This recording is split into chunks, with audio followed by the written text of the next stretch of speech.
That's fine. Hey, Maria, do me a favor, say something just so we know we can hear you.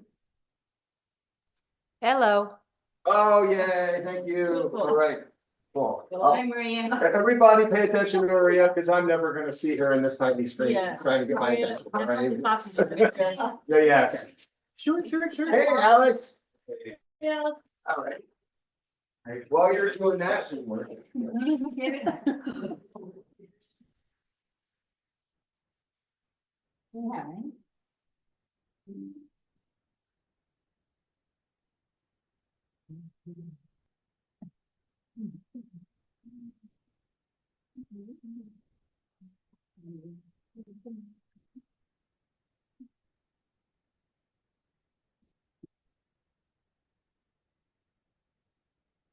Gonna have another table ready to go. While we're out there.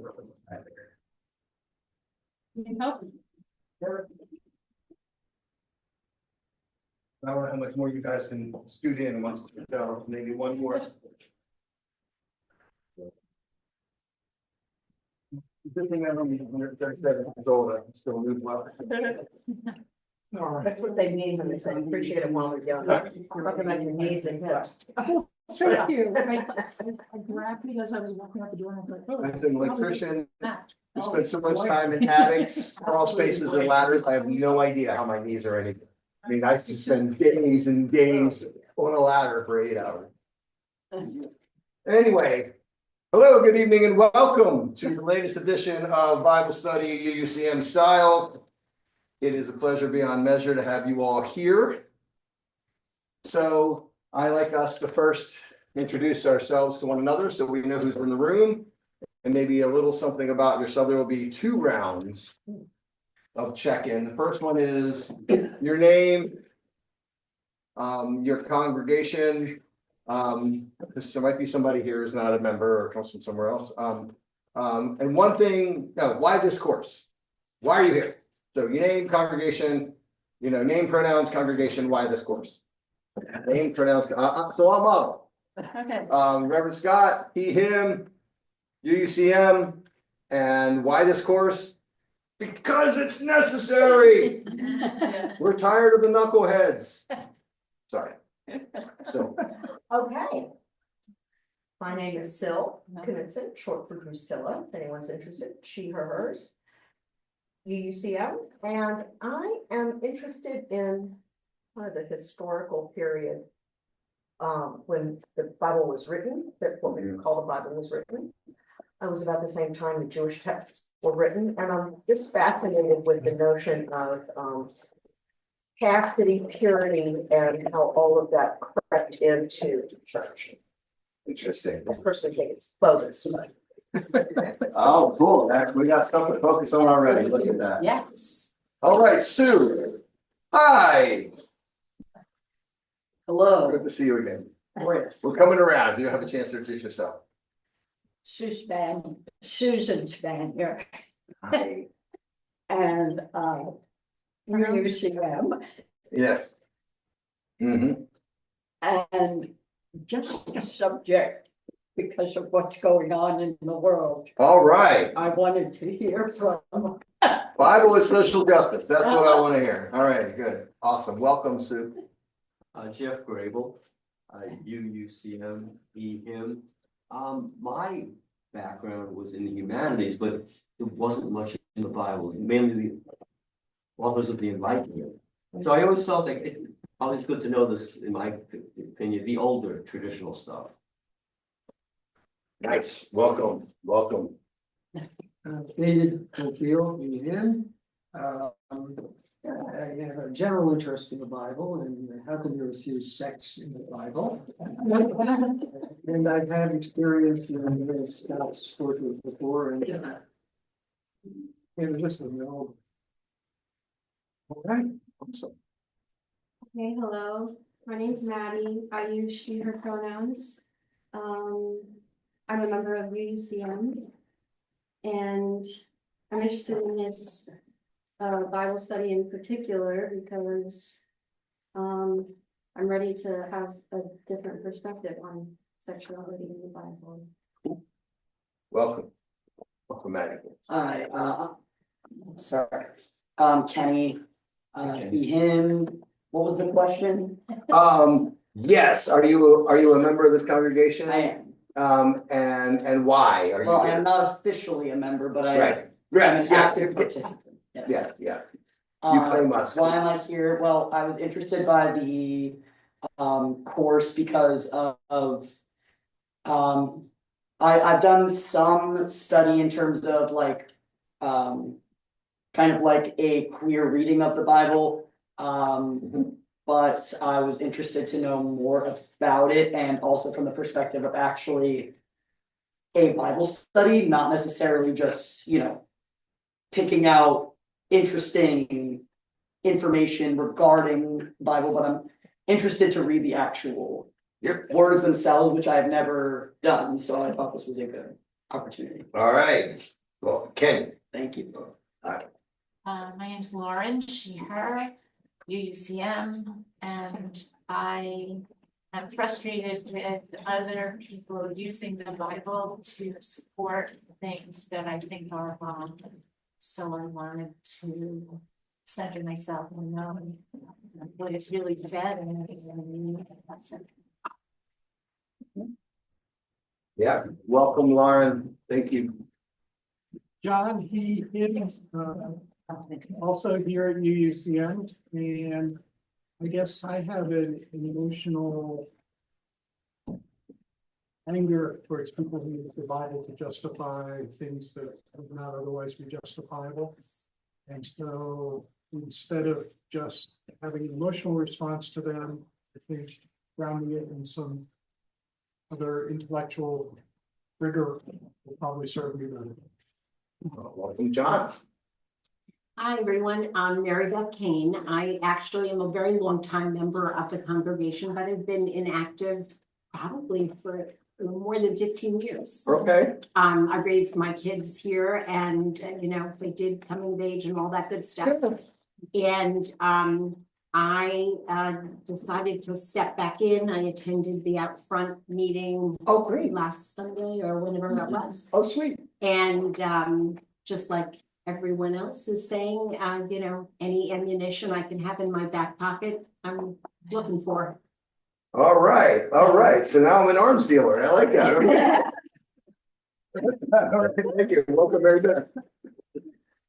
Hi, I'm Mary Jones, she, her, a member of UUCM.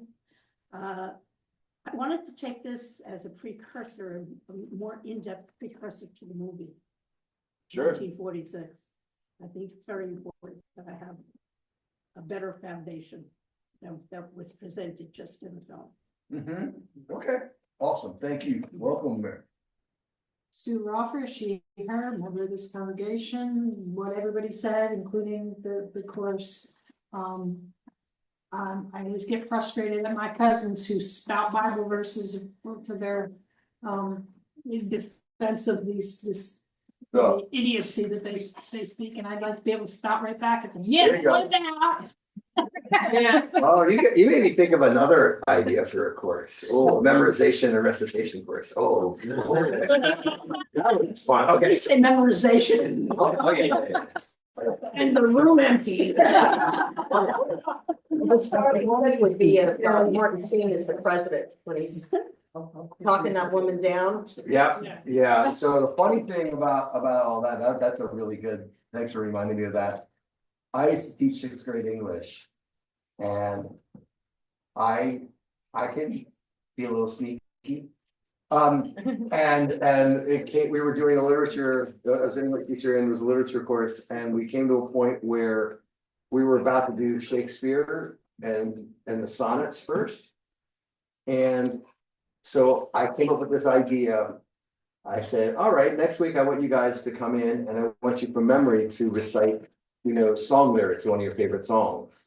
And just submit to me the words, try to keep as many cuss words as you can out of it because it's public school. And it's 6th grade, but it was, it was the 1990s. And so I got some doozies, but that was a good deal. And so after they all did that, and we're very proud of it, I said, all right, now for next week, you need to pick a Shakespearean sonnet and come in and memorize it and recite it. And we knew I had them because they had all just done, these song lyrics, which were like, 60 lines long. I'm like, it's only 14 lines.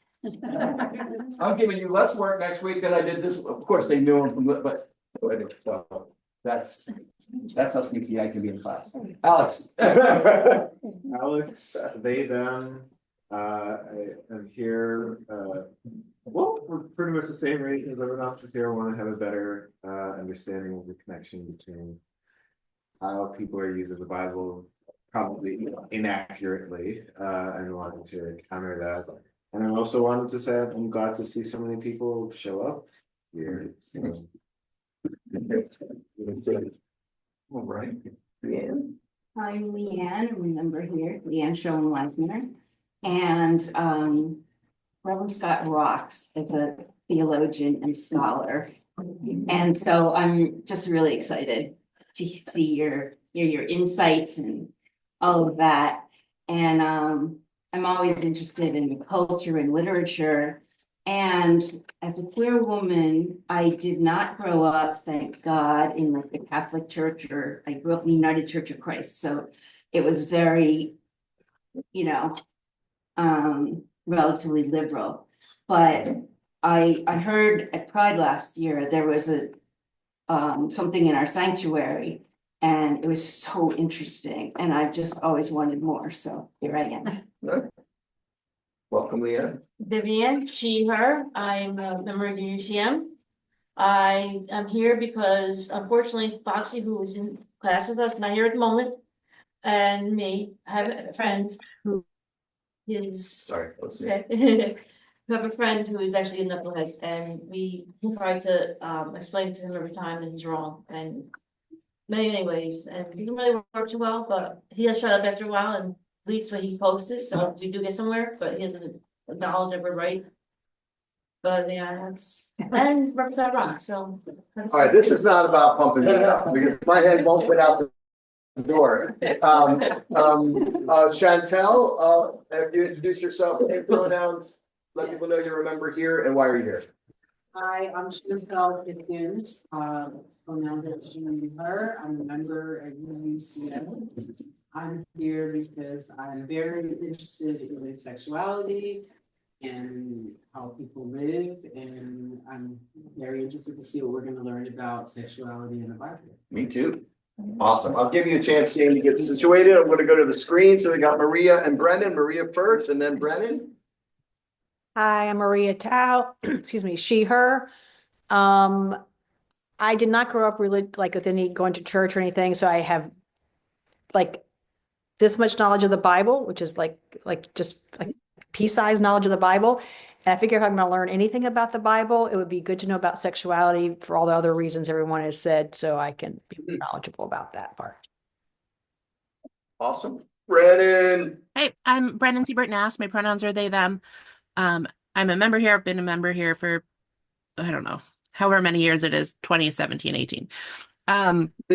Nice. And I'm here because Reverend Scott got me interested in alternative readings of the Bible. And now I just want to do that all the time. Oh my goodness. I love when I start something.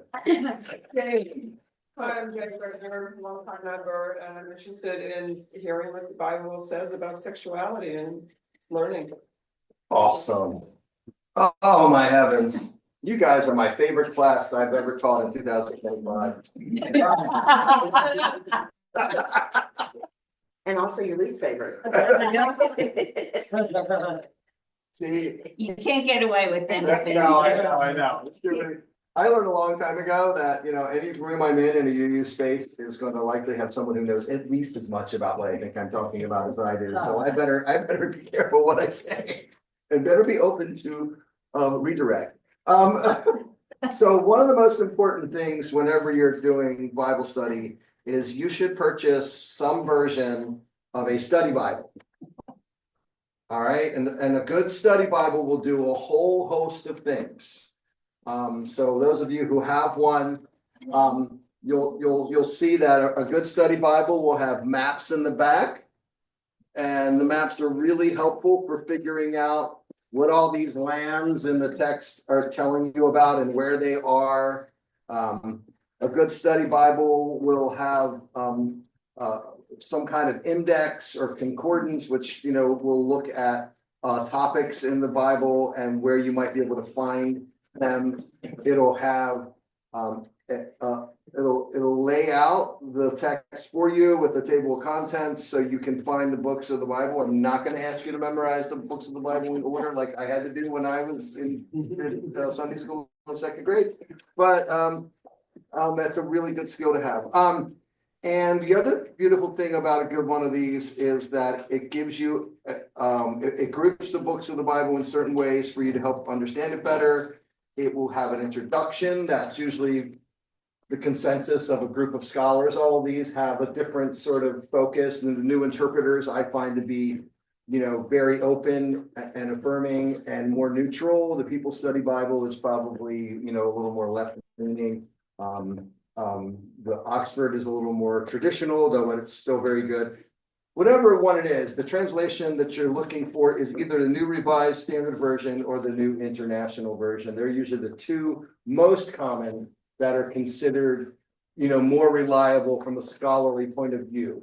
That they've worked, you know, the NRSV actually has a new, I don't know if they're going to call it the new Revised Standard Version, but they've got a new one they're about to roll out.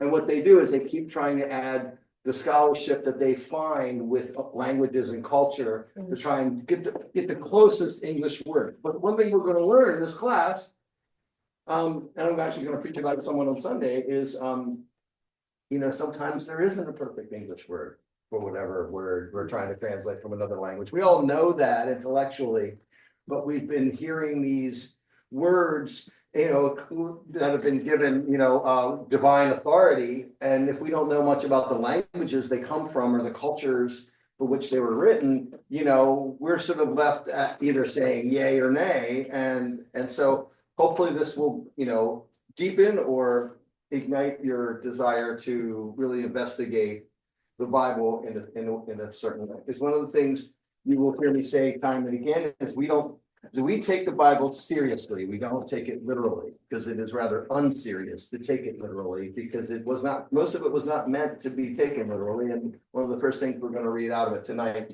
will demonstrate that pretty clearly. So the other thing I want you to think about, and I'll come up, well, this will be our closing question. And so think about, I'm going to give you the question now. What is the single most burning question you have about the Bible? And this is something that may be more Unitarian Universalist, Leanne, and I mean single. Don't give me 5. Give me 1. Yeah. It's forced choice exercise. So we'll come back to that at the end of class. The other good thing about a good study Bible is it'll have the text, and below it, it'll have references on the same page to try and explain something you may not understand, so you don't have to page to endnotes. You know, this one has these really good, it's called an excursus, so it'll be like a mini essay in front of like a famous passage. You know, so it's a way for, and I always encourage people to read the passage first, and then to read the notes in the essay. So you read it first, get your own interpretation, and think what you think about it, you know, and then, you know, then to make it more rich, you know, look at what your study Bible says about it. And of course, if you come across something you just can't understand, you may have to look it up, right? Just like anything else. But, you know, this is not meant to be, you know, the Bible is not a 4-week class. It's a lifetime of engagement. I read the Bible less than I used to, for a lot of reasons. Only most of them being busy with other aspects of my ministry, which would probably sound funny to a lot of people who don't understand. Very universal. But I read it a ton as a kid growing up as a Baptist. Right. So I was one of those kids that they were kind of grooming me because I had a really good memory. They were grooming me to be one of those shouty, you know, street corner, you know, child preachers, I believe. Had a really strange church. But that's another sermon. I'm not going to bore you with that. So I'm just going to ask a general couple of questions before we, you know, go in. So take a moment to think about it, and then I'll ask for a response. What is the Bible to you? What is the Bible to you? It can be as glowing, saccharine, or as crusty as you need to make it. I want your honest responses. Sure, David. The Bible, as I see it, is the foundational text of Western civilization. That's certainly one thing that seems to be part of its history. What else? What is the Bible to you? Yes, Kenny. Just a reflection of the time in which it was written, of attitudes of the time, as well as, what people believed was important. What is the Bible to you? Someone else. I'm not gonna do everybody, just whoever wants to share. Bit of a hot mess of contradiction. Hot mess. There you go. Thank you. Yeah, who knows what was the first country to make a claim that the Bible was literal and cover to cover it had to all be equally true? Where did that happen? Probably here. In the United States in the 1880s. It's called the Chicago Statement of Inerrancy. Oh, yeah. And so it arises at the time when biblical criticism, which really emerges out of the universities of Germany and France, become very, very critical of some of the traditional understandings of theology in the Bible. And so, in ways that the Jesuits were pushing back against modernity in other ways, the right wing of Christianity in America, their response was, nope, Bible isn't wrong about anything. It's, so that only in the United States. That's another sermon that's brewing. So yeah, this book becomes the foundation of it all, right? And as David alluded to, in part because until very recent times, most of our civilizations believed in some version of the divine right of kings, right? The rulers of any given land were only legitimate rulers because God thought they should be the rulers. So if you're a Christian nation, this is the text of the God that tells you why the king is your king. So until we separate church from state, until we have republics, which are no longer saying, unlike some republics that might be saying it in some circles now, that the king is divinely sanctioned to rule, that's why it's the foundational text of Western civilization, and of course, even when it begins to be printed after the founding of the printing press in the late 15th century, it's pretty much the main book that's printed for the first 20-25 years of when the printing press is invented, because it's still the most important book, especially for them, because they lived in a place where you could be punished especially if you were a person of means, for not having a certain theology, and you were someone who was expected to be able to be seen as being pious in an understood way as the authorities dictated. Of course, what that creates is, by the time we have Martin Luther by 1517, what happens when you give people freedom? All hell breaks loose. Oh, hell breaks. They use it. So they started printing Bibles. They started teaching people how to read. And what did they do? They started reading it for themselves. And guess what? They didn't agree with everything the priest said. Imagine that. Have you ever sat in church on Sunday morning and not agreed with something the preacher said? Ever? What's the name now, but.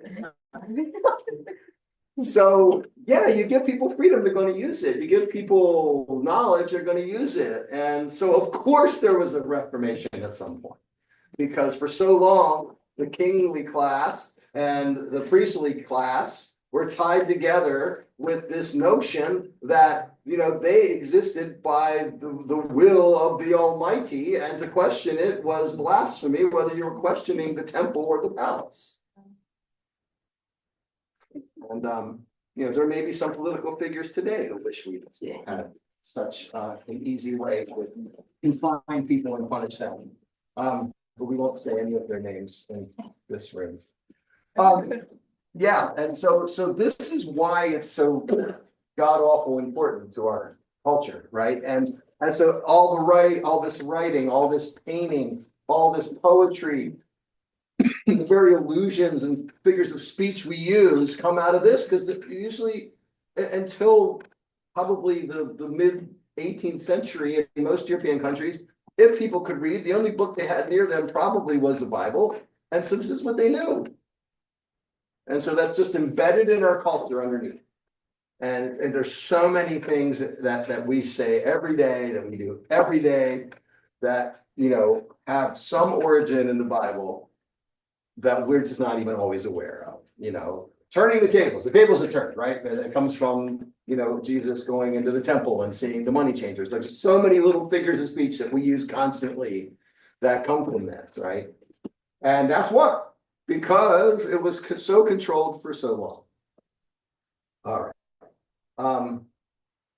So, you know, you'll hear me do as much as possible. I will speak about Hebrew scriptures and Christian scriptures and not about Old and New Testament. Who wants to tell me why I do that? It's old and new as a Christian perspective. That's right. That's right. If I'm saying that's the old thing, and even what, you know, Jesus says that I've brought you a new way, you know, it suggests that the Hebrew scriptures are less than. Yeah. Which is very interesting for modern right-wing Christians who really love to use a lot of the Hebrew scriptures, you know, as cudgels, you know, for certain types of people in our society, right? So we'll address some of that as we go through this, right? Some of the other things that are also true with the text is the Bible is a book of books. This took me a really long time to understand. I knew there were different books and chapters, but in my mind, I'm thinking, you know, I don't know, God wrote it all and it just took a while to download or something. I don't know, but I knew it was written in different times, but for some reason that, you know, and in some of the books are written by several different authors themselves. We believe that Isaiah, for instance, the famous prophet who's often lifted up as the Hebrew prophet that really talks about Jesus's coming and what he's going to mean, which, you know, I see largely as what they call supersessionalism from Christianity to Judaism, but Isaiah is still a major prophet. There's at least 3 authors, and we can determine this by syntax, by the type of words used, and by some other ancient evidence. And the book of Genesis, we're going to find out, has as many as 4 different groups of authors. You know, there's a priestly class, there's what's called the Jehovah class, there's the Elohim, there's the Yahweh class of group of, and so these books are assembled. And you know, there's different theories of when a lot of the books of the Bible are assembled. You know, a lot of them seem to have been assembled after the second exile, when Jews were exiled to Babylon, and they returned, thanks to Xerxes, the king of Persia. They sort of, when they were in exile, they stuck to themselves. They lived together as an enclave, trying to keep their culture together, and they were there for about 70 some years. And they get to return, and because they protected their culture and the differences of how they demarcated themselves from other peoples around them, including the people who still in their homeland, when they return, they're able to sort of reinvent their culture. And of course, it's not exactly the same as it had been a century before, right? So that's like the 6th century before Jesus, somewhere around there is when we believe a lot of what we have left was finally committed to writing in a way that had some potential to survive through the ages. But we're pretty sure also some of them there are very, very ancient pieces of the Bible, things like the Song of Deborah and the story of Adam and Eve even is thought to be very ancient. So it's like really ancient pieces in the Bible. We'll talk about a lot of that whenever we encounter it. But it's a book of books written by several different authors, often for different reasons and different peoples, you know, with different agendas, under different types of kings. That's where all these things that contradict come from. Because, you know, the one episode's 600 years from another episode. It's a completely different culture that they're speaking to. There are different needs that have come up for this text. So that's sort of the bit about that. I have a question Yeah, about please, that. yeah, you can always raise your hand and stop me. I Um, talk fast and. There, I noticed when I read the commentary Yes. that it talked about the Yahwistic source Yeah. and the priestly Yes. source, Eloistic source. So I was assuming that was viewpoints, different viewpoints, but it's not, it's like different authors. Sources of the stories, yeah, and the first thing I'm gonna do is I'm gonna share the difference between two of those, Okay, all right? great. Yeah, Victoria's here too, by the way. hi Victoria, good to see you, kind of. There you are. Hi, yeah, good to see all of you. Hey, boss, News. great to have you here. All right, so let's see. So what were the four? It was priestly, Elohim, Elohim, of the Yahwist, and YPJ. Yeah, I lost that. So That's right, that's right. we'll get to it because we're gonna go, so those of you who have your Bibles, open it up to Genesis 1. No better place to start than at the beginning, Genesis being that Greek word, you know, which is basically the beginning. That's where this book gets its title. Wait a second. So what is believed about the sourcing of this part of the Bible is that it is believed to be sourced by what's known as a priestly class. What is important about the priestly class to know is the priestly class knows the theology it wants you to believe. So they're deliberately writing it in such a way to lead you to a conclusion. And they're also trying to write it in such a way that's very formal. All right, so we'll see that in a second.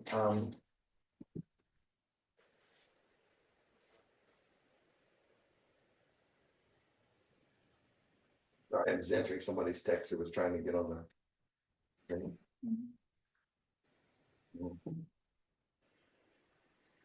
Okay, good. Yeah, all right.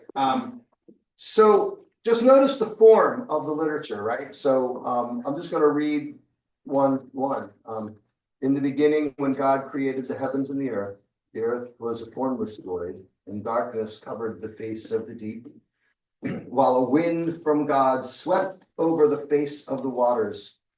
Then God said, "Let there be light," and there was light, and God saw that the light was good, and God separated the light from the darkness. God called the light day, and the darkness he called night, and there was evening, and there was morning the first day. Tell me something about the way that language is constructed.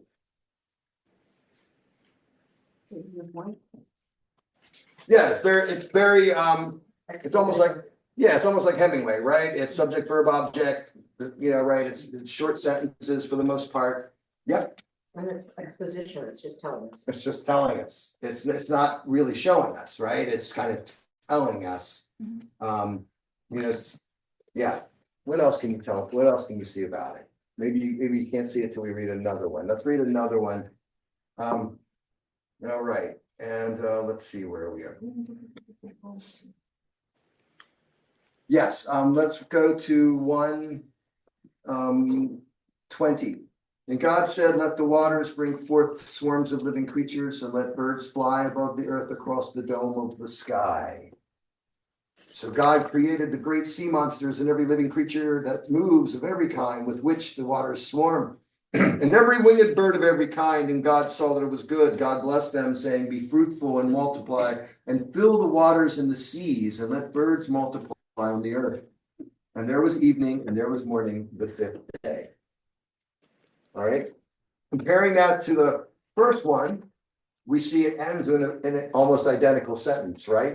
The evening, and there was morning the fifth day. This is very composed, meaning that it's really meant to teach in a certain way and have some kind of rhythm. And what else do you see?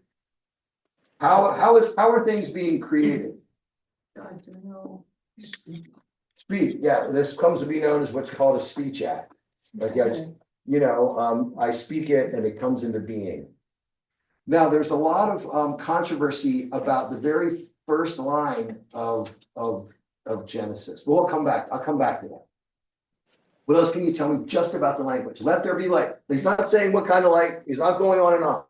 It's very short. I'm making a command.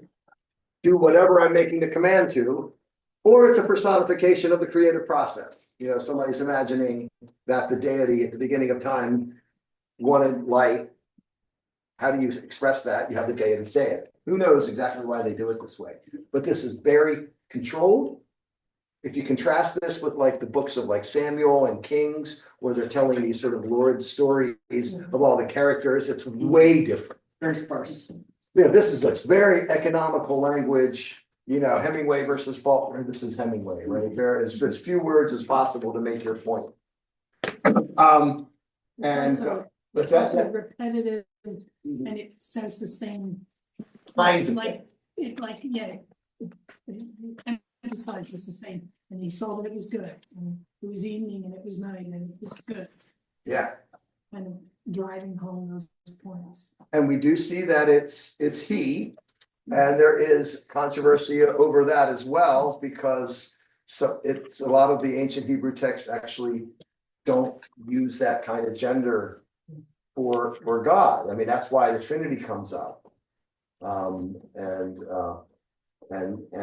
God is actually neutral in the gender, with the language gender in the Trinity, and Jesus is male, and with the Holy Spirit, known as Sophia, is feminine, because the Greek language has three genders, and this gets completely lost in English, right? So I know you were just at an event at your alma mater, where a Catholic college. And your presenter talking about Genesis was saying it maybe God's female.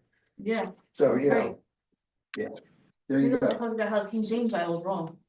Well, people suggest not to use King James Bible for accuracy and scholarship. It has a certain beauty because it's written around the time of Shakespeare. That one I just mentioned, who can come back and they say that we control everything, it's like, that's bullshit. Yeah. I can't say it that way, but he basically said it that way. Awesome. The other thing to pay attention to is in translation, and this Bible has a great explanation of this. The essay for Genesis 1 deals directly with this particular issue. And for those of you who know and love language, this will make sense to you, and hopefully those who aren't aware of this, I'm being clear. So it says in the beginning, when God created the heavens and the earth. So this doesn't necessarily mean, this is sort of, when you use the word when, it's not as specific. And it doesn't, and it says, when God created the heavens and the earth was a formless void and darkness covered the face of the deep. So that earth could have already been there when God starts creating the heaven and the earth. Why is this important? Who has ever heard the term ex nihilo? It means from out of nothing. There is a claim in traditional Christianity that God creates the universe out of nothing. And it comes from a translation that gets rid of the word when. Because if you just say in the beginning, God creates the heavens and the earth was a formless, and you stop there, a new sentence, the earth was a formless void and darkness covered the face of the deep. He could have already created that. But when you put the word when there, which is a temporal, meaning dealing with time, a sort of questioning word, when God, it could be any time, right? And this opens up, this pretty much gives chase to the ex nihilo, that there was some substance that God is using to create the universe. This is just the kind of fun you can have with the first 18 words of the Bible. All right. So why is that important? Because nobody knows for sure. And all these scholars have been arguing through the ages, trying to present different possibilities and ways to defend them. And what that should teach us is there is no definitive reading of most biblical texts. That's where all of this I just shared is getting to. Basically, that was the whole fight in the Council of Nicaea. About an ex nihilo? Uh-huh. Oh, yeah, she What knows a was- lot of it. What was the nature of Jesus before time began? Hmm. Like what? Yeah. Yeah. Because the early Greek, early church fathers were well versed in Greek philosophy, and they were so tied to logic that it kept them up at night, that were saying that God is eternal, but Jesus has a point in history and time when Jesus is created. So how can Jesus be eternal when I'm reading when he's being born? And so they solve it with all kinds of mystery and intellectual calisthenics, which, you know, have a beauty and resonance. I, in the history of Unitarianism, don't agree. but so you can see the mental calisthenics that people will go through to defend something that it seems almost impossible to explain. How do you explain that Jesus was born and he existed before the beginning of time? Waiting. Sorry. Yeah. He's outside. Oh, see, there, see, you would have been really good at the council. Yeah, I mean, honestly, everybody okay? I see you. You all right, Sue? Yeah, I'm fine. My laptop died. I thought. Oh, okay, okay. I'm just dying. I remember, as I was growing up, we used to do the Nicene Creed. That's right. And I don't remember at all what it was about, but what is it rough, He very? was begotten, not made, very God, very God. Mm. It's basically the Apostles' Creed with a few more things thrown in. And most Christianity is creedal. Unitarian Universalism is not creedal. Right. What that means is that there is a statement about what God is and God is not, that you are supposed to swear allegiance to in order to be a member in good standing of that faith. John. Political question, the Yeah. spectrum of religions in this country. Yes. How many would agree that there is no definitive interpretation of the Bible? And how many cling to we've got it right? So how many denominations? The largest Christian denominations would not, the evangelicals and the Southern Baptists would not. They believe there is a message. They believe there is a divine plan that they have mostly discerned and they can tell you about. And Revelation is closed. Revelation is indeed closed. That's a good way to put it, because we often say Revelation is not sealed. The Revelation is open. We're still learning more. But most of the liberal side of Christianity and the Catholics, I mean, the Catholics have doctrine, but they're always open to reform. It could take a really long time to reform Catholic doctrine, but you look at just what Pope Francis has done during his papacy, and things can change. And Catholicism is always, thanks to the Jesuits and their history of learning, you know, they are much more open to revision than most people actually realize. And it all depends on who's Pope. So yeah, I think most American Christian groups are not, if someone tells you they're non-denominational Christian, usually they're actually more conservative most of the time than even like the Southern Baptists and evangelicals, because they don't want to have to answer to a denominational authority. That's why they're non-denominational. Yes, yeah, that's my experience. Now, that's my experience with, you know, like there was a mega church in Virginia that was that way. You know, they deliberately don't want to be affiliated with the denomination because they want to be free to preach it the way that they want to preach it and not be held to a different kind of. And sadly, that usually means it's usually more restrictive and more right wing, in my experience. And there are some, I'm sure, that aren't that. Anyway, so you've read those two here in Genesis 1, and you've seen a very similar structure. Now I want us to ask a question about Genesis 26, Genesis 1:26, and I'll read that one out loud. And there's something that should jump out at you. Then God said, let us make humankind in our image, according to our likeness, and let them have dominion over the fish of the sea, and over the birds of the air, and over the cattle, and over all the wild animals of the earth, and over every creeping thing that creeps upon the earth. It says R. He's got buttons. I mean, I guess he's God. He can, he can have whoever he wants around. Well, I thought he was creating everything now. Who's around him, That's right? the only time it says that though, because then the very next line is, so God created mankind in his own image. That's right. Yeah. Well, that isn't, if you look, go ahead. The Ten Commandments, where it's, was the first one I was talking about, it says, don't follow any other God than me, Yeah. so, There must have been other gods. exactly, Foxy pointed that out a long time ago. Yeah. I thought that was like the royalty, like the queen, who says we, it's, you know. Well, yeah, and so have we been introduced to the queen yet here by Genesis 26? Yeah, so here's what my note says here. The plural has been variously interpreted as the plural of majesty, the royal we, and in Christian theology as the Trinity. Elsewhere in Genesis, God is addressing the divine council, an assembly of heavenly beings believed to assist God in the governing of the world and communicating with the human race. And the translation of humankind, or Adam, is an improvement over man. So this translation, it's Adam, humankind. So Adam is actually humankind, not man, right? So anyway, so this is a trouble you get into when you start learning more about languages. And the Hebrew word Adam possesses the same dual sense. It means both man and humankind. Anyway, so there you go. So, but there's also a tradition of like a lot of heavenly beings in different aspects of the Bible. And where do they all come from? And this is the Elohim, this is the plural, that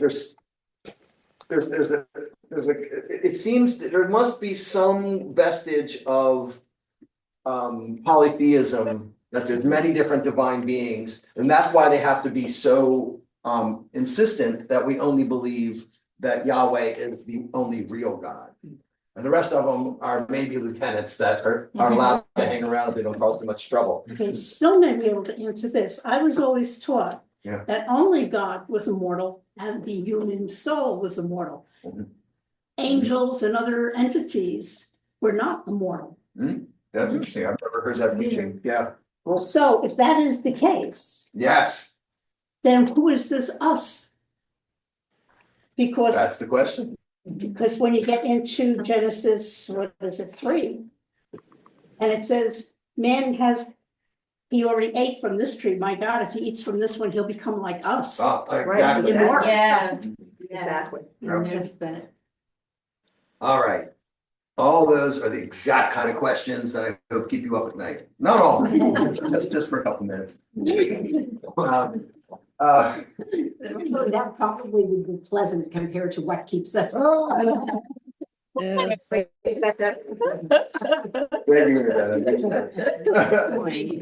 All right. All right. So you might be wondering, where's the sexuality? I came in here for sexuality. It's coming. Don't worry. It's on its way. And of course, what we have at the end of Genesis 1 is, this sort of be fruitful and multiply, and you have dominion over all these things of the earth, and so because of this, this passage in Genesis has really received a lot of attention in our concern about environmental justice, and so dominion, obviously means rule. And so it does grant humanity a potent authority, but the word does not in itself grant us a potent authority over the animal world. The word does not in itself define the exercise of that kind of power, according to the essay here, since it can be used for either benevolent or harsh rule. And some of the other work that I've seen that talks about this part of the Bible and when Adam and Eve are discovered by Yahweh to have not obeyed all of his rules. We're responsible for the earth. So we'll get to that because we're about to read the Adam and Eve story, which is I know what you all came here for. And so this is the Eden story. So I just want you to think first that about the structure of the language we just heard. And this is going to be I'm gonna actually start in verse 2:10. A river flows out of Eden to water the garden, and from there it divides and becomes 4 branches. The name of the first is Pishon. It is the one that flows around the whole land of Havilah, where there is gold, and the gold of that land is good, and bdellium and onyx stone are there. The name of the second river is Gihon. It is the one that flows around the whole land of Cush. The name of the third river is the Tigris, which flows east of Assyria, and the fourth river is the Euphrates. And the Lord God took the man and put him in the Garden of Eden to till it and keep it. And the Lord God commanded the man, you may freely eat of every one tree of the garden, but the tree of the knowledge of good and evil you shall not eat, for in the day that you eat of it, you shall die.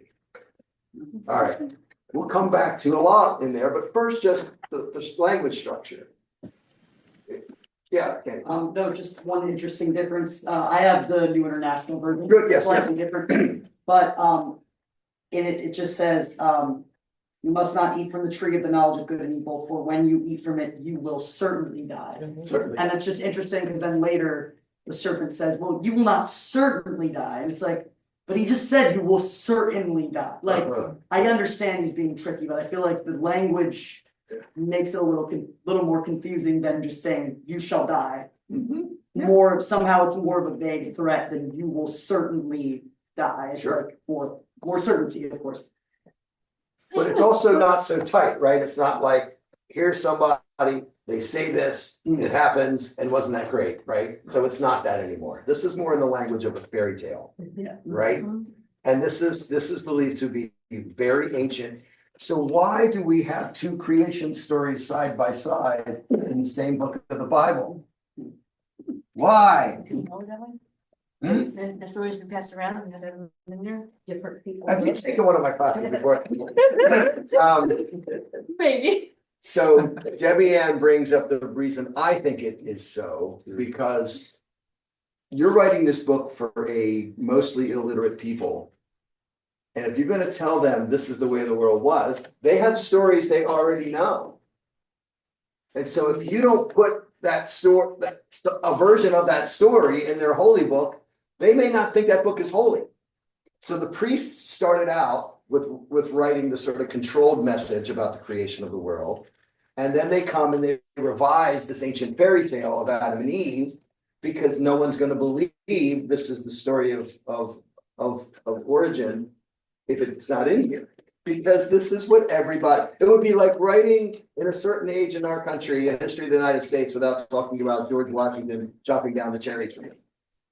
Right? How could this be a history of the United States? You didn't talk about George Washington and the cherry tree. Same kind of cultural force. Anybody else have an idea why we might have 2 creation stories side by side? Mary? The way the animals are treated. In one creation, the animals are created one by one to be Adam's mate. And he kind of doesn't like them, and finally woman is created. And I like that one. I like the dating game. In the second creation, the animals have been created first. Yeah, that's right. That's right. So It's a different order of creation. That's exactly right, Mary. The earth's already there, and then the animals are, are so created. in one, they're really respected because they're supposed to be his mates. Right. Sexual encounters. If he had stopped with the camel, that would have been it. Women wouldn't have been created. I had no idea we would get here this fast. Mary.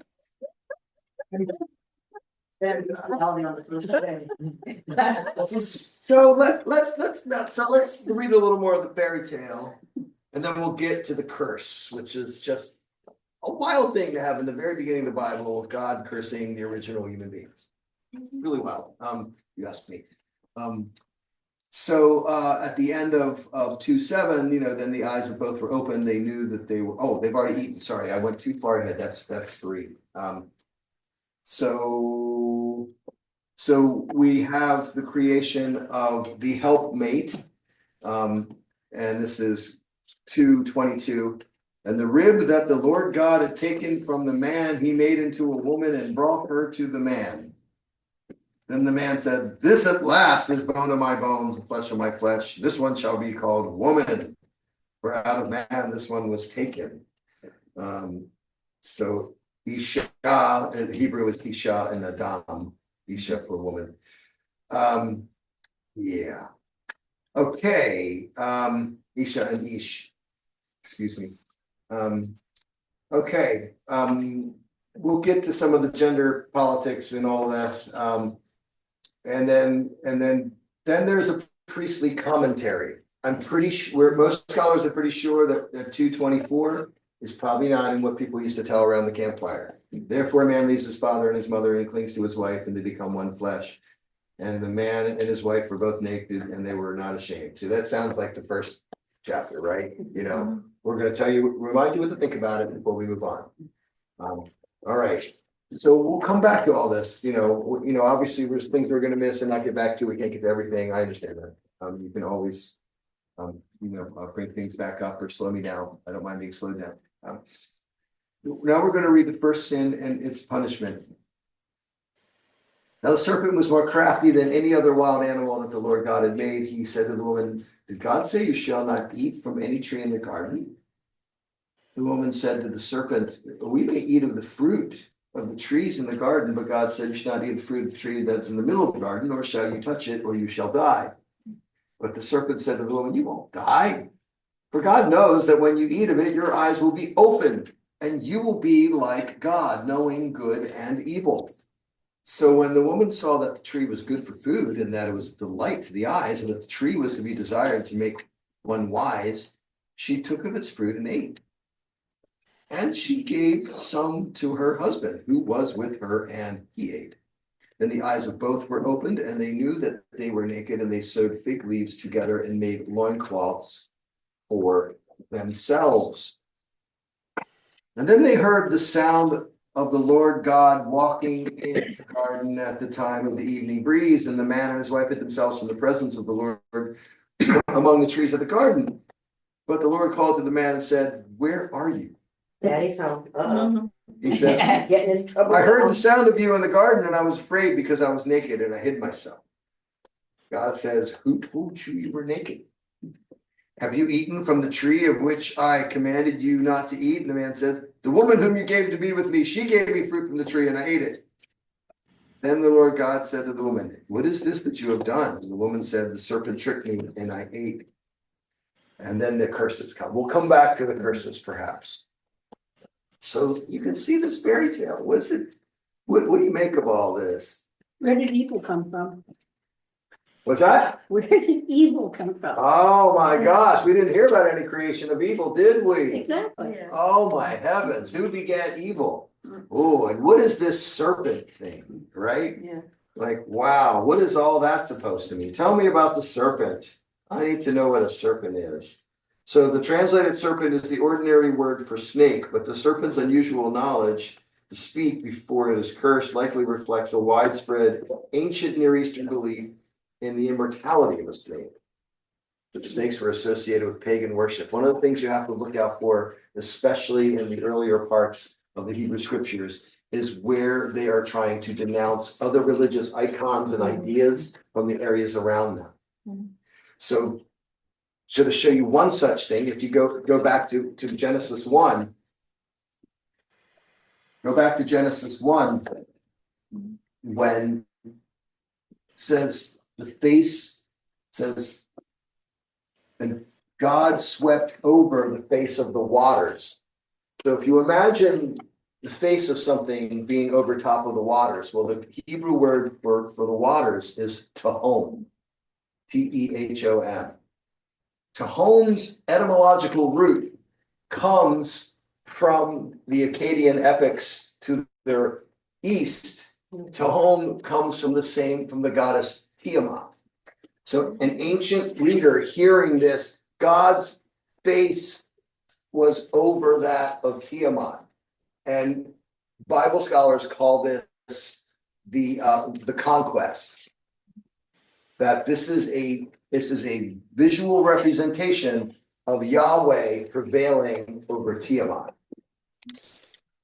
Very subtle, completely lost on modern readers, and probably on some of the Latin leaders of the early church, because they didn't know some of those ancient epics.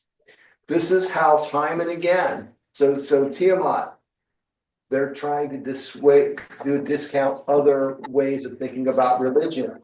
The notion of there being more than one divine being gets in there at Genesis 26, but they remind you in Genesis 27, there's really only one God, even if there's these other heavenly beings. So the theology is always being reminded and you're being corrected as you're reading, because every writer wants you to hear something.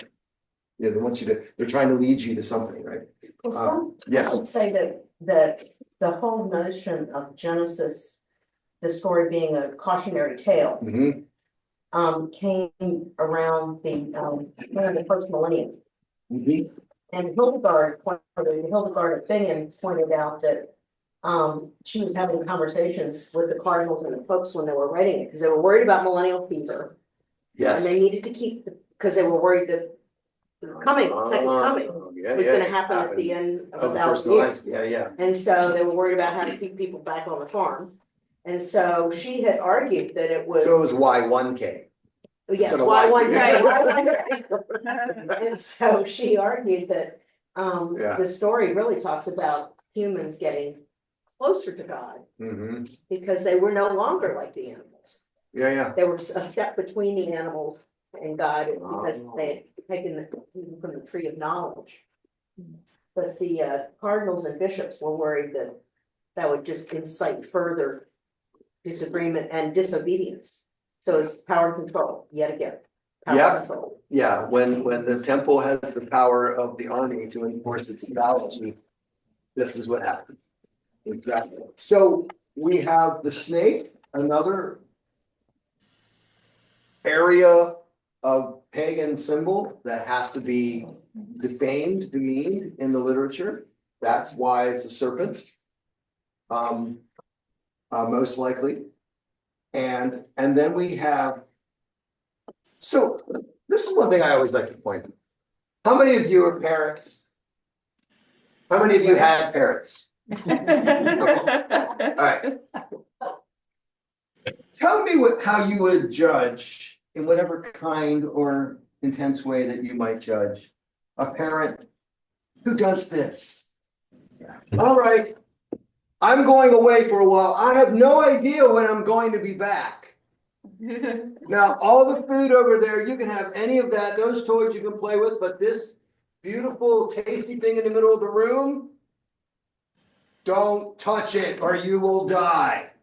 I'm not going to be here to watch you. I'm just going away. I have no idea when I'm going to be back. What kind of parent might that be?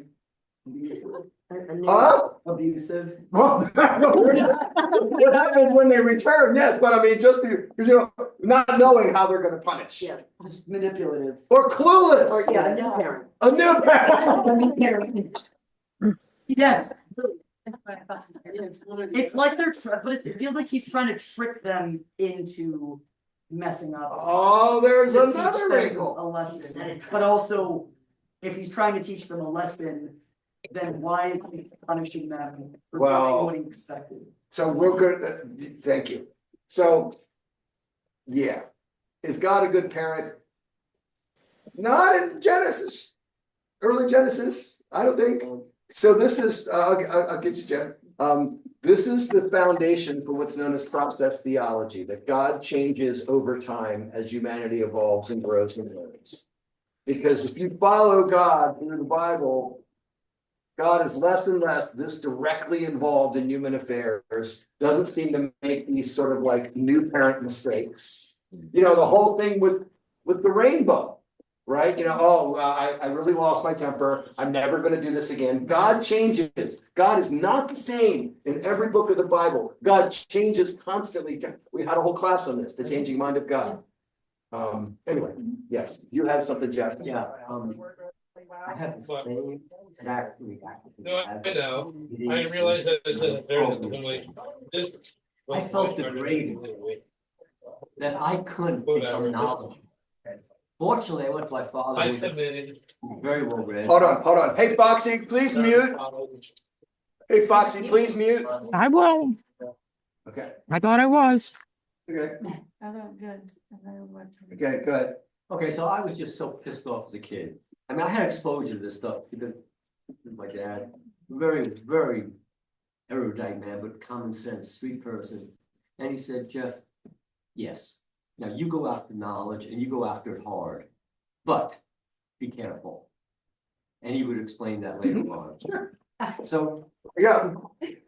All right. Also, I just realized, God just said, first of all, he lied. And then second of all, And what's the lie? Just say the lie in case other people don't see it the same way you do. well, that you're gonna die. Yes. But also, I realized it's like, Adam and Eve have no concept of death. How do you tell someone you're going to die? Any idea what that means?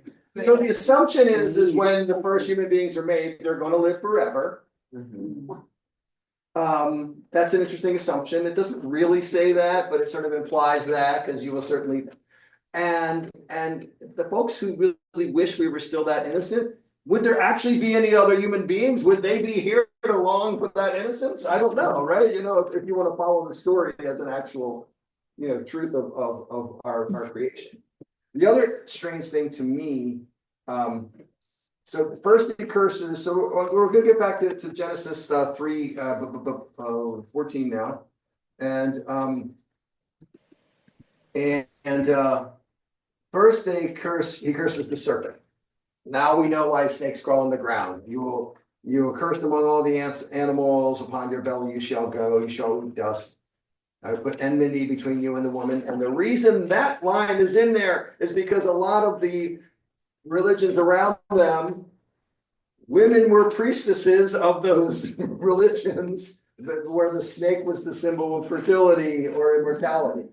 Again, so a lot of scholars believe that this curse is written by the priests. Again, they want to tell you that you have to believe a certain way or you're going to be punished. But the fairy tale about the origin of humankind, and what does it say about our humanity? How can you spin the story of eating of the tree of the knowledge of good and evil as like this beautiful about what it says about our human beingness, our humanity? Sure. They become self-aware, they learn. Yes, isn't it that fruit what makes us actually human? Yeah. Right? And that they had, and who was the one smart enough to make sure they both ate it? Woman. It was the woman, Yes. right? So I've always, and I'd like to know more about the curse stuff, because there's a lot of these sort of things written in verse in the Bible. And this is why women are going to increase their pangs in childbirth. Of course, Eve has no idea what this is at the time. And then to the man, because you have listened to the voice of your wife. Here's some problematic language that we're still trying to climb out from under. And you've eaten of the tree about which I commanded you shall not eat of it. Cursed is the ground because of you. The man himself isn't getting cursed. The entire world is being cursed by human action. And some environmentalists have tried to now say, yes, we are the ones who have cursed the earth. So we need to stop cursing it more. So there's so many different ways to read this, right? And so if someone tells you this is what this means, you say, well, maybe it's trying to tell us we're the ones who created all this damage, which means we have the responsibility to clean it the hell up. Right? All right. Thank you for letting me get carried away. The one thing I was thinking, because I think Star Wars is some of the best mythology written, is when, Obi-Wan Kenobi killed Anakin Skywalker. Yeah. So in the same sense that Adam and Eve, the Adam and Eve, naive Adam and Eve that God created, essentially died when they ate that apple. That's right. That's another way to see it. Yeah, because they then became more godlike. And God even makes their clothes. But also in the 320. I beginning mean, of this the is a different misogyny. God. Sorry, go ahead. It's also kind of the beginning of the misogyny, because When God asked Adam, did you eat the fruit? He didn't say, yes, I ate the fruit. He said, my wife gave me the fruit. He knew where it came from. You're right under the bus. She didn't So- stick it in his mouth and Right, make him so chew it yeah, up. he chose to eat the fruit, but he blamed it on her. Of course he did. Saying that this is all her fault. Yeah, Yeah. and Which is why he how ate could that the have fruit. possibly happened in a patriarchal misogynist society in ancient times? The truth actually is, ancient Hebrew civilization was much less misogynist than Greece or Rome. We will find that out because that's why there's so many, female heroes in the Bible. But so again, there's so many different ways to read all of these stories. And God is not yet a very good parent here. No. John. I think Maria has a hand up. Oh, Maria. Hey, No. No. you're just wagging a finger. Okay, all right. You're just saying amen? Is that what that's all about? All right, cool. I have a question. Sure, Al. So I'm really appreciating you mistranslated the pronoun God. They, and I'm just and also like in our image, it's like Yeah. maybe I'm imagining the divine counsel's image. And I'm also I've heard I think it was like 2 years ago when I was at the Trans Day of Remembrance, one of the rabbi of one of the congregations was pointing out Adam may have been kind of a they, both male and female. Is there any credence in any of that? Well, I think, the term, so the word Adam can mean either man or humankind. And so that's what I think. And then I also Adam. The other part of my question, rib being mistranslated possibly. Oh, yeah. What did you remember? I forgot about that one. Of it being like side instead of rib. Like side, yeah. So that Adam was split in two, could be Adam and Eve. Which is very Platonic. Yeah. It's very much, the Phaedrus, if you know that Yes. dialogue from Plato. Yeah. That's what the whole notion of like, your long lost lover, it's your other half that unites, which causes other problems. But yes, but this notion that at the beginning of time, we're sort of a genderless or multi-gender self that gets split. And we're looking for, that's what the whole notion of soulmate. That's the Western origin of that anyway. Yeah, fascinating. Yeah, all of that is in here. And so as we've seen, that the first 3 chapters, it's all exactly correct and true, isn't it? All right. Sure, exactly. What I think is an inconsistency. Yeah, sure, yeah. When the snake asks Eve what God had said, she says that God told them not simply that they can't eat from the fruit of the tree, they can't touch. Yeah, touch it. Yeah. He didn't say that. Yeah. He doesn't really say that according to the translation of my best understanding. Yeah, there's lots of little things because this is where the priests tried not probably to mess with too much of the story because they wanted people to recognize it, but then they got to remind you this is what it really means now, right? Just like when the Christian powers would take over parts of pagan Europe. Oh, you can have that festival, but this is what it means now. It's the same thing. Same thing happens. And the other thing is about all the claims about what Yahweh, what this God is or is not. Is God omniscient here? No, he has no idea what they've been doing. Where are you? Well, an omniscient one would know where they were. What have you been doing? Why do you think you're naked? Yeah, I find it interesting that that's the only time I can think, at least so far, where he was just walking around on earth as if he were a human being. Like, I always picture God when reading any sort of scripture as being this ethereal being that sort of just, floating. And, a disembodied voice or whatever, and doesn't exist on this plane, but then suddenly he's just walking around and he's like, where are you guys at? Like, it seems very. What? He's going for a stroll. Yeah, exactly. Oh, yo, Adam, where are you Yeah. been? Like, I can't find you, like. it seems very different from the way that God is presented in Culture. culture. Yeah. I saw this as a setup. Yeah, that's how it Yes. seems. Well, that's what I kind of feel. I'll Like he always set them up. He's very manipulative. It seems. Yeah, yeah. And And then he punishes them for his manipulation. yeah. And he wasn't just There's another strolling, he one. was there on purpose. Oh yeah.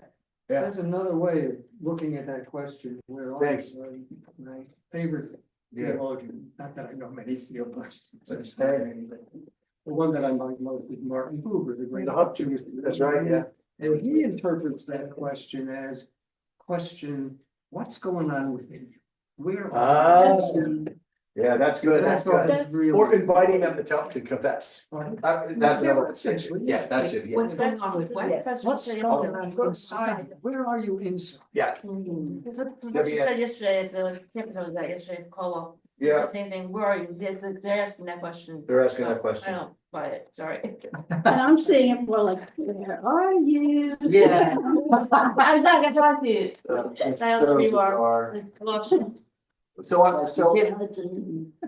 So we have all kinds of confusion. We do have, words for, that are gender specific, but we do have things that aren't translated with an openness for possibilities that could suggest that they're trying to actually use terms for the divine that may not be gender specific. And because we don't know, because they didn't, ancient Hebrew was not written so easy to decipher. Like didn't use vowels and all kinds of things. So there is a lot of construction in trying to figure out what the ancient texts are trying to say. And so when the same word can mean man or humankind, with one as a male and one as a neutral gender, it's, then editors decide which one they're going to use. But really, this is the argument I always have with conservative Trinitarians. I'm like, if you really want to believe in the Trinity, then you got to accept the feminine and the neutral. And so then you already have a multiplicity of gender and no gender. So why is that such a problem for you if you're a Trinitarian Christian? I stay up late at night thinking of these questions to try to make their heads first. Well, there's something in here that I'm surprised we didn't get to. Oh, please. The title. Yeah. Why is nakedness associated with shame? Oh my. I have a bunch of notes on that. Oh, good. Somebody want to tell me that? Those of us who grew up in the 70s might have a different. It's associated with sin and it's interesting how before they knew they were naked, they didn't care, but then someone's like, hey, you're naked, and they're like, oh no. It's like you're in a nightmare where you don't realize that you show up to class in your underwear until someone points it out. That's just what came into my mind. But Kenny, you're not in your underwear. okay, thanks. Oh yeah, I mean, but it's interesting that having embarrassment or shame, it's like presented as if that is the way it's supposed to be. Like we're supposed to, it's almost like an explanation for why. So that's what the cover audience ourselves. that was written for would expect. Yeah. Like more about Because modesty. those people were not walking around naked unless they were wasted or not well. Yeah, so Right. like more about modesty than like shame of one's body, but just modesty, the way it was seen. Yeah, I always read it more as Society. modesty, but they get a gas because they've been doing it all this time and realize they didn't realize, right? It makes me laugh because it makes me think someone wrote it down because they were tired of seeing Jimmy walking around naked. It's like, Right, don't you like, see it's wrong? we It's just read- the Bible. Everyone says has it's to wear wrong. clothes, it is the Put dresses on the horses, pants on the horses. Yeah. They didn't feel the need to Mhm. cover their bits up. Right. So let me share a couple other things that I know will add some idea for this. So, but in the first part of the creation story where they say that the humans were created, and it's very more gender neutral or gender equal, I should say, not neutral, in Genesis 1, when human beings are created. Let's read that passage briefly so you know what I'm talking about. So maybe I know what I'm talking about. Let's see. Yeah, that Genesis 26, and let's see. Let us make humankind in our image, and over the earth, and creeping the things. And so there's not the notion that one is better than the other, one is higher than the other. A male and female, he created them. That's all it says, not necessarily one first, or just all these other things that get. The other thing about nakedness, this goes to a lot of changes in human understanding over the ages. It's most, so what, I'm trying to say this in a way that won't offend people that may still hold these spiritual beliefs. So that's why I'm taking it. There has been an ancient belief from the dawn of time, from a lot of almost every religious system that we have evidence of, that for some reason, what's closer to the earth is dirtier than what's closer to the sky. Right? It's in almost every ancient religious system, including Judaism. And it stays in even Renaissance thought with Descartes' famous quote, I think where I am, because my brain is closer to God, thinking is closer to divinity. So this is what makes me closer to God, and it ignores the whole rest of our human personality and our human being. I think that is a great error. There's a great book about it called Descartes' Error. I encourage you to read that. But those folks in the Renaissance, thinking they had evolved so far past the ancients, whom they would have called primitive, it's the same thing. It's only my brain which is worthy, right? And so anything that's earthy, anything that's associated with the body, hair, sweat, other bodily fluids is considered unclean. And this is not just in Judaism and Christianity, this is a lot of ancient religions. That's why there's all these purification rituals throughout the world. So that's not what most modern Westerners believe, at least when you ask them. I think there's a lot of things we do that reinforce those ancient prejudices against the body, that reinforce this notion. We see it all the time. We used to be rampant in Unitarian Universalism. Oh, I just love what happens in the realm of pure thought. Like they just want to live, in their brains, and this, and we see it in our culture. Our culture values and pays much more handsomely people deemed as thought workers than people who work with their hands. Right? You hear me preach about this because I'm blue collar and it drives me crazy.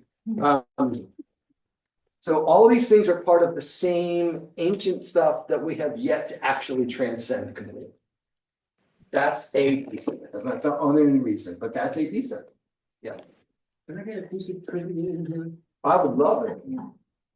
There are 3 verses in the passage that Yeah. was signed that are recited in a movie by a very famous actor, which is the second famous actor. Oh. Anybody catch this? Pulp Fiction? I was gonna say, it's gotta be Quentin Tarantino. Oh, yeah. It's not there. No, there's other famous actors. This one of them is even more famous. It's the Book of Eli with Denzel Washington and Gary Oldman. And it's a great movie. It's one of my favorites. Oh yeah, if you guys have movies or stuff to recommend, let me know and I'll keep a list of stuff. Oh, it's great. It's the Book of Eli. It's relevant. But the lines are, cursed is the ground. This is It's like three. Yeah. 17, 18, and 19 portions of each. Yeah. Cursed is the ground because of you. Thorns and thistles it shall bring forth For you. For out of it you were taken, you are dust, and to dust you shall return. Yeah. And Denzel Washington recites these lines. He does it superbly as everything. And I highly recommend this movie, if only because this is one of the rare movies in which I think somebody acts even better than Denzel. This is Gary Oldman is incredible. He gives the best portrayal of a villain I've ever seen. All right. Thanks for that. It's now 8:25. I try to have this class have a chance to end on time. I'm more than willing to stick around, but when I tell you you're going to be here at 8:30, I like to honor that promise. So we're going to go around and briefly, I want you to tell me what is one burning question you have about the Bible. And if you don't have one, you can pass, but I'm actually going to try and write them down and share them with you. What's one burning question you have about the Bible? Who wants to start? Give me a second to think about it, and then I'll just call on you, we'll go around just to make it. Anybody online want to go first? Maria? Oh, I'm just gonna pass because I actually have to hop off to another Okay. meeting, so I'm gonna pass, but thank you so much. I can write you a note to miss the next meeting. You're for me. Bye, Bruce. Bye. Bye. Sure, Kenny. Oh, I was just waiting at that, but I don't have a specific question, but I guess just how to glean meaning from a text, from a religious text and find value in it without necessarily believing in it. Oh, sure. Literally or even necessarily believing in that that religious creed. Awesome. Besides just from a literary perspective, but also from just a life perspective. Sure. Perfect. Next, who wants to share the burning question? You may not have one. See Sue and then Jane. So the thing that pisses me off about people who study the Bible is that they pick and choose, right? They pick and choose their passages and they say, look, it says here this, and I worry about doing the same. So how do I utilize the Bible in such a way that I don't commit that same offense without having to, spend the rest of my life studying it day in and day out, because I can't know it all. And so how do I prevent myself from picking and choosing, which is what I. Yeah. How do you avoid cherry picking and committing the same thing that upsets you and others? Yep, that's very noble. Yeah, Jane? Why were the Gnostic Gospels so ignored?